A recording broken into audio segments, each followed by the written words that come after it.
മറ്റൊരു പ്രധാനപ്പെട്ട വാർത്തയിലേക്കാണ്. തദ്ദേശ തെരഞ്ഞെടുപ്പിൽ തിരുവനന്തപുരം കോർപ്പറേഷനിൽ CPIഎമ്മിന് വിമത സ്ഥാനാർത്ഥി എന്നൊരു വിവരമാണ് വരുന്നത്. CPIഎം ഉള്ളൂർ ലോക്കൽ കമ്മിറ്റി അംഗമായ K. ശ്രീകണ്ഠൻ ഉള്ളൂരാണ് ഉള്ളൂർ വാർഡിൽ സ്വതന്ത്ര സ്ഥാനാർത്ഥിയായി മത്സരിക്കുന്നത്. ദേശാഭിമാനി തിരുവനന്തപുരം മുൻ ബ്യൂറോ ചീഫാണ് ശ്രീകണ്ഠൻ. തദ്ദേശ തെരഞ്ഞെടുപ്പിൽ തിരുവനന്തപുരം കോർപ്പറേഷനിലാണ് CPIഎമ്മിന് വിമത ഭീഷണി ഉയരുന്നത്. CPIഎം ഉള്ളൂർ ലോക്കൽ കമ്മിറ്റി അംഗമായ K. ശ്രീകണ്ഠനാണ് ഉള്ളൂർ വാർഡിൽ സ്വതന്ത്ര സ്ഥാനാർത്ഥിയായി മത്സരിക്കുന്നത്. ദേശാഭിമാനിയുടെ തിരുവനന്തപുരം മുൻ ബ്യൂറോ ചീഫാണ് ശ്രീകണ്ഠൻ.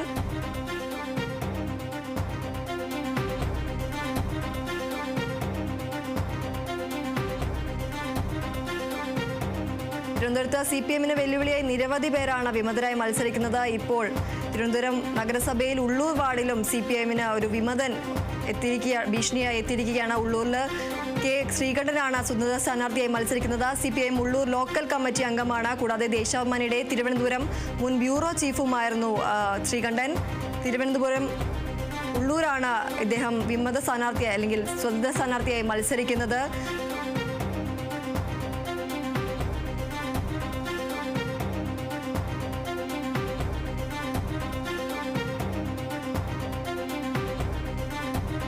തിരുവനന്തപുരം കോർപ്പറേഷനിലാണ് CPIഎമ്മിന് ഒരു വിമത ഭീഷണി ഉയരുന്നത്. CPIഎം ഉള്ളൂർ ലോക്കൽ കമ്മിറ്റി അംഗമായ K. ശ്രീകണ്ഠനാണ് ഉള്ളൂർ വാർഡിൽ സ്വതന്ത്ര സ്ഥാനാർത്ഥിയായി മത്സരിക്കുന്നത്. ദേശാഭിമാനി തിരുവനന്തപുരം മുൻ ബ്യൂറോ ചീഫ് കൂടിയാണ് ശ്രീകണ്ഠൻ.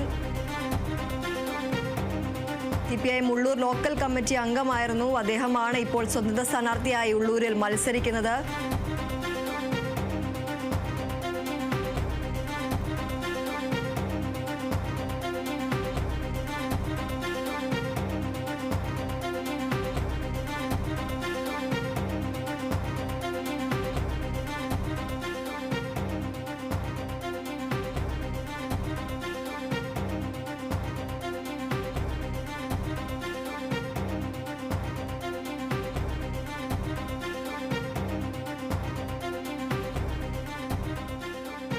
മറ്റൊരു പ്രധാനപ്പെട്ട വാർത്ത കൂടി വരുന്നുണ്ട്. ശബരിമല സ്വർണ്ണ കവർച്ചയിൽ ഇപ്പോൾ